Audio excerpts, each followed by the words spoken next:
বিশ্বকাপ ফুটবল মানেই উন্মাদনা, আবেগ আর ইতিহাসের সাক্ষী হওয়ার অপেক্ষা। আর এবার সেই অভিজ্ঞতার বিশেষ সুযোগ কানাডায়।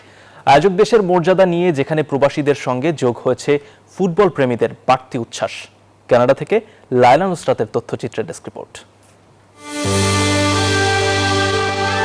দীর্ঘ প্রতীক্ষার অবসান, পর্দা উঠছে the great show on earth FIFA বিশ্বকাপ 2026-এর। ফুটবলের মহাযজ্ঞ ঘিরে এখন উত্তাল পুরো বিশ্ব। 3 স্বাগতিক দেশের একটি হওয়ায় কানাডায় এবারের বিশ্বকাপের উন্মাদনা ছুঁয়েছে নতুন উচ্চতা। মাঠের লড়াইয়ের আগেই শুরু হয়েছে উৎসবের আমেজ। বসুন্ধরা টিস্যু, অশুদ্ধতার বিরুদ্ধে এক বিন্দুও ছাড় নয়। স্থানীয়দের পাশাপাশি কানাডায় বসবাসরত প্রবাসী বাংলাদেশিদের মধ্যেও বাড়ছে উত্তেজনা। প্রিয় দল, প্রিয় খেলোয়াড় আর বিশ্বকাপের আবেগ সব মিলিয়ে তৈরি হয়েছে ভিন্ন এক উচ্ছ্বাস। আমরা খুব এক্সাইটেড।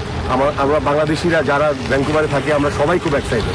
আমি এখন দাঁড়িয়ে আছি ঠিক সায়েন্স ওয়ার্ল্ডের সামনে এবং আমরা অধীর আগ্রহে বসে আছি প্রত্যেকটা ম্যাচ দেখার জন্য।